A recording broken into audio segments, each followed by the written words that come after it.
현재 평균적인 호가가 8억에 나와 있더라고요. 네. 더블럭 세건의 25평에 8억, 얼마에 매수를 하셨어요? 금매가 나오게 돼가지고 7억 2,900만 원에 매수를 하게 되었습니다. 사실은 이게 정말 좀 그런데 집을 보러 다니다가 이제 매수를 이것 때문에 포기하려고 한번 했잖아요. 위기가 한 번 있었는데 진짜 현실적인 부분에서 도저히 타협이 안 되더라고요. 사실 제가 전세 만기가 올해 6월이었는데 3월이 결혼이다 보니까 좀 집을 미리 매수하고 싶어서 보고 있었던 상태였어요. 그래서 세입자를 먼저 구해야 하는 상황이었는데 좋은 집을 구하기 위해서 보러 다녔다 보니까 이제 세입자를 구하고 있지는 못하는 상황이었어요. 야, 그러면 이게 요약을 해보면 보통 이제 전세가 만기 될 때 네. 보증금을 돌려받잖아요. 네. 근데 끝나기 전에 이제 결혼식이 또 3월이고 해서 미리 집을 알아다닌 상태인데 세입자가 보통은 구해져야지 그 세입자 보증을 받고 그걸 이제 가장님한테 주게 되는 형태인데 아직 그게 정확하게 이루어지지 않은 상태였다. 네. 맞죠? 맞아요. 아, 그러면 계약 만료되기 전에 전세 보증금을 받으려면 새로운 세입자가 구해져야 받을 수 있잖아요. 네.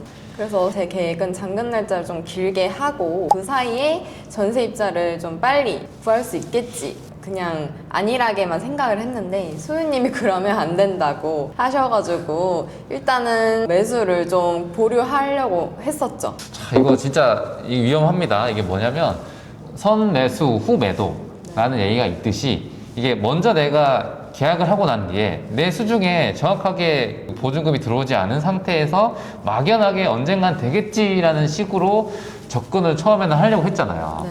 그래서 그 부분에 대해서도 저도 이건 조금 위험할 텐데 라는 생각을 좀 강하게 들었기 때문에 만류를 그때 했던 기억이 납니다. 네.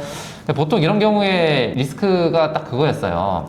이게 선뜻 매수했다가 전세보증금을 돌려받지 못하면 잔금을 못 치르잖아요. 네. 그러면 이게 사고가 발생하거든요. 그래서 이제 조급한 마음을 좀 가라앉고 정말 세입자 구하는 시기도 있고 하다 보니까 좀 아파트 단지들을 좀 다시 새로운 마음으로 추려서 보다 보니 지금 집을 발견할 수 있었던 것 같아요. 와, 그러면 그때 잠시 좀 편하게 쉬어가자라고 이제 조급증을 살짝 내려놨던 네. 때에 지금의 집을 또 우연치 않게 발견을 한 거네요. 네, 맞죠. 이게 타임이라는 게 또 있습니다. 네. 생각해보면 6월달이면 아직 몇 개월 남았잖아요. 네. 전세 만기가 안 됐는데 지금 집을 매수하신 거면 어떻게 하신 거죠? 아직 세입자를 못 구한 상태고 집이 아직 안 나갔기 때문에 사실은 대출 한도가 안 나온다고 얘기를 들었고 또 부동산에서 소개시켜준 대출 상담사분과도 상담을 했는데 거기서도 안 나온다고 하는 거예요. 그래서 저희는 이제 이만큼은 나와야 되는데 안 나온다고 하니까 포기를 하려고 했었어요. 그때 기억이 생생하게 납니다. 그 저녁이었죠. 8시가 지났는데도 지금 매물 때문에 아직 부동산에 있다라고 네. 하셨고 그때 부동산에 소개시켜준 대출 상담사 분이랑 통화하면서 기존의 전세 대출이 아직 있고 계약 만기가 안 됐기 때문에 이거는 주택담보대출 한도가 안 나올 거다라고 단호하게 말씀하셔서 계약을 못 했잖아요. 네, 맞아. 제가 그 얘기를 듣고 우리 운영진 분이 또 있는데 거기 이제 내일 아침 날 밝으면 꼭 이제 상담을 받아보자.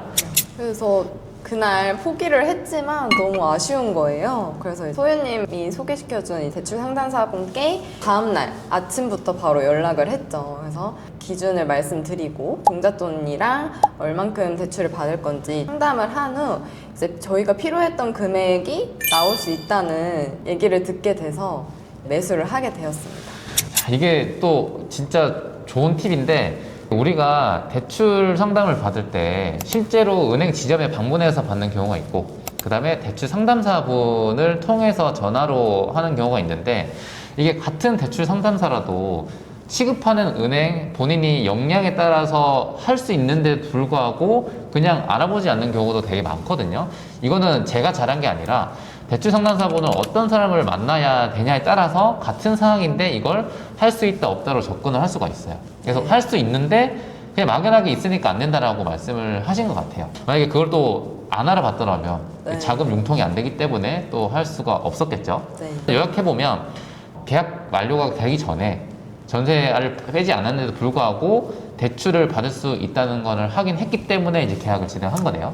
그렇죠. 그게 확인이 안 되었으면 지금 집을 매수할 수 없었겠죠. 근데 여기서 되게 또 신기한 게 계약을 하고 나서 전세가 또 바로 빠졌죠. 네, 정말 조금 운이 좋았던 것 같아요. 만약에 이게 아무리 대출이 나온다고 하더라도 세입자가 계속 안 구해졌다고 하면 집을 매수했는데도 불구하고 마음 졸이면서 너무 힘들었을 것 같은데, 네, 다행히 세입자를 구하게 되었습니다. 네, 진짜 계약하고 나서 얼마 안 돼서 구했는데 그 빠지는 날짜도 거의 잔금 날짜랑 또 비슷했잖아요. 네, 맞아요. 그러니까 이게 전세 대출도 있었고 뒷담보 대출을 받으면 이중으로 돈이 또 나가게 되는데 네.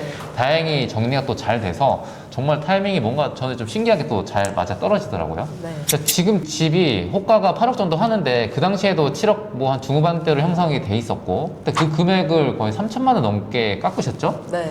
그게 어때서 그렇게 가능했나요? 저도 사실은 이제 강의를 들을 때만 금매가 나올 수 있다라는 얘기만 들었지, 정말 제가 금매를 구할 수 있을지는 전혀 상상을 못 했는데, 집주인분이 자금이 급했던 상황이었어요. 그래서 급했다 보니까 저희 가계약금을 먼저 넣기를 원하셨고, 그러면서 저희는 최대한 내고를 하려고 시도를 했고, 그래서 좀 적당한 가격에 매수를 했던 것 같아요.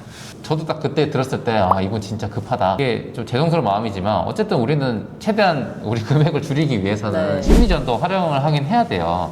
매도자분한테는 좀 약점이 될 수 있는 부분을 좀 어떻게 할 수 있을까를 생각했을 때, 그분이 원하는 거는 뭐였죠? 중도금이었나요?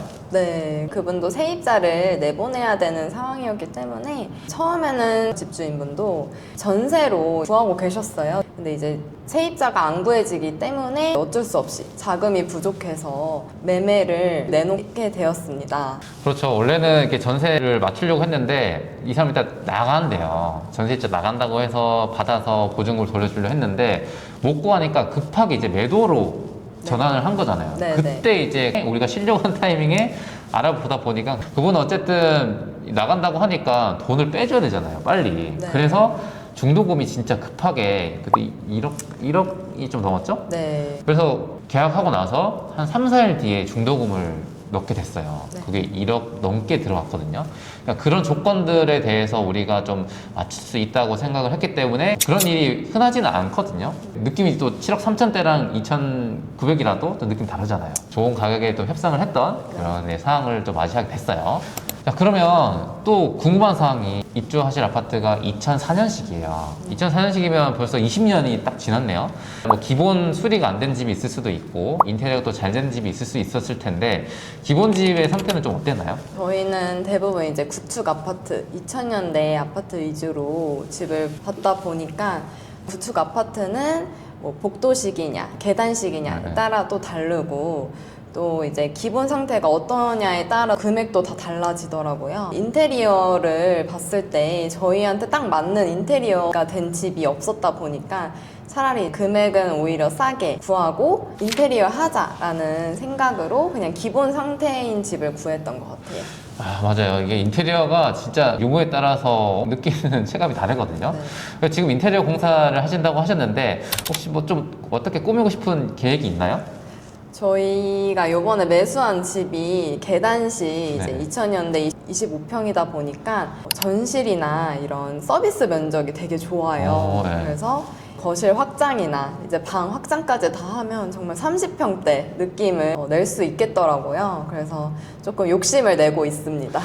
처음에는 이렇게 말 안 하셨는데 또 오늘 만나보니까 확장까지 또 이거는 다음에 또 실제 집 방문했을 때 볼 수 있겠죠? 네, 기대하셔도 좋습니다. 알겠습니다. 자, 그러면 이번에 신혼집으로 내 집 마련을 처음 하셨잖아요. 앞으로 본인의 삶에 이런 재테크 측면에서는 좀 어떤 영향이 있을 것 같으세요? 일단은 이번에 처음으로 내 집 마련을 했다 보니까 아직도 실감이 안 나기도 하지만 사실은 이제 대출 이자도 갚아야 되고 돈을 더 모아야 되는 상황이기 신혼생활 때 모을 수 있는 시간이라고 하잖아요. 그래서 이제 최대한 남편이랑 집에서 생활을 하면서 좀 아낄 수 있는 건 아끼려고 합니다.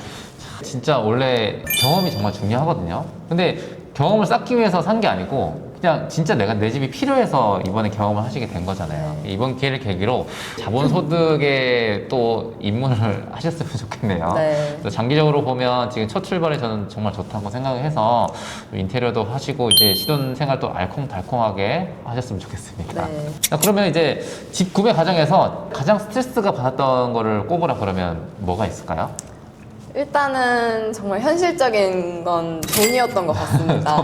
돈 맞아요. 네, 네. 네. 일단 뭐 1,000만 원, 2,000만 원만 더 모았더라면 조금 더 좋은 아파트를 볼 수도 있었고, 좋은 층을 볼 수도 있었고, 이런 부분들이 좀 아쉬웠던 것 같아요. 그리고 이제 아무래도 전체가 저희 자금이 아니기 때문에 이제 은행을 통해서 또 대출을 받아야 되고 또 잔금까지도 잘 해결이 됐기 때문에 정말 매수를 끝까지 잘 할 수 있을지 이런 부분이 조금 힘들었던 것 같아요. 그때 저희가 그런 얘기 했잖아요. 저 1,000만 원, 2,000만 원 있으면 인테리어 된 거 살 수 있을 것 같은데. 네, 맞아요. 층도 조금 더 높은 층 살 수 있을 것 같은데라는 그런 아쉬움이 이상하게 어떤 지역이든 단지를 고를 때 진짜 한 1, 2천만 원이 부족해서 못하는 경우가 많거든요. 네. 그래서 그 자금을 미리 좀 더 충분하게 모아놨더라면에 대한 또 아쉬움이 또 있었겠어요. 네. 그럼 반대로 가장 기뻤던 순간은 뭐였어요? 저희가 처음에는 7억 초반만 보고 있었다 보니까 지금 매수한 아파트의 시세 7억 후반대는 보지도 않았는데 운이 좋아서 그만큼 싸게 구할 수 있게 돼서 그 점이 제일 기뻤고 네.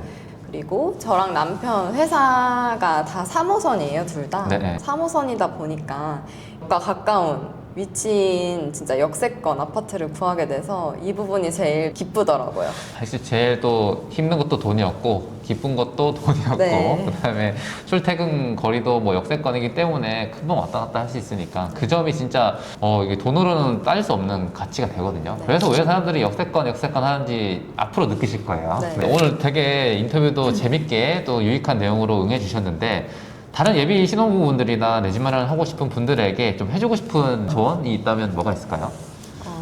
현재 자금 얼만큼 있는지 상황 파악을 하면 좋을 것 같고요. 저희도 이제 신혼부부다 보니까 첫 내 집 마련이고 정말 저희가 사고 싶은 집과 살 수 있는 집은 또 다르더라고요. 그래서 자금을 먼저 파악하는 게 제일 중요했고 이 자금에 맞춰서 이 집을 구해야 되는데 사실은 이렇게 자금을 알고 있는데도 불구하고 어떤 집을 사야 될지 정말 좀 막막했어요. 그러는 도중에 이제 소나무 우유님을 만나게 돼가지고 매물도 하나하나 같이 봐주시고 또 저희가 살 수 있는 좋은 진짜 똘똘한 한 채를 알려주신 것 같아서 덕분에 매수까지 할 수 있게 된 것 같습니다. 다른 예비 신혼 부부들도 저처럼 너무 고민만 하지 마시고 좀 어렵게 느껴지신다면 정말 좀 부동산을 잘 아시는 분께 조언을 구하고 도움을 받는 것이 참 중요하다고 생각이 들어요. 진짜 좋은 말씀 해주셨거든요. 이게 혼자 하는 거랑 시야가 좀 많이 다르기 때문에 주변에 부동산 도움을 받을 수 있는 분이 있다면 꼭 한번 조언도 구하고 본인 선택에 있어서 이게 잘한 결정인지에 대한 의견들도 많이 물어보시면 진짜 도움이 많이 되실 겁니다. 그래서 오늘 정말 이렇게 공개적으로 자리에 또 응해주셔서 정말 저는 감사하다는 네. 말씀을 드리고 저희가 약속했던 인테리어 집이 언제 완성되죠? 2월 말 정도에 한 달 정도 네. 걸려요. 그럼 저희는 뭐 준비해서 이제 날 좀 풀릴 때 되면 한번 방문을 하겠습니다. 네. 네, 아무튼 오늘도 인터뷰에 응해주셔서 감사하고요. 또 인테리어 공사까지 잘 마무리돼서 또 좋은 소식으로 전달해 주셨으면 좋겠습니다. 네, 감사합니다. 네, 감사합니다. 네.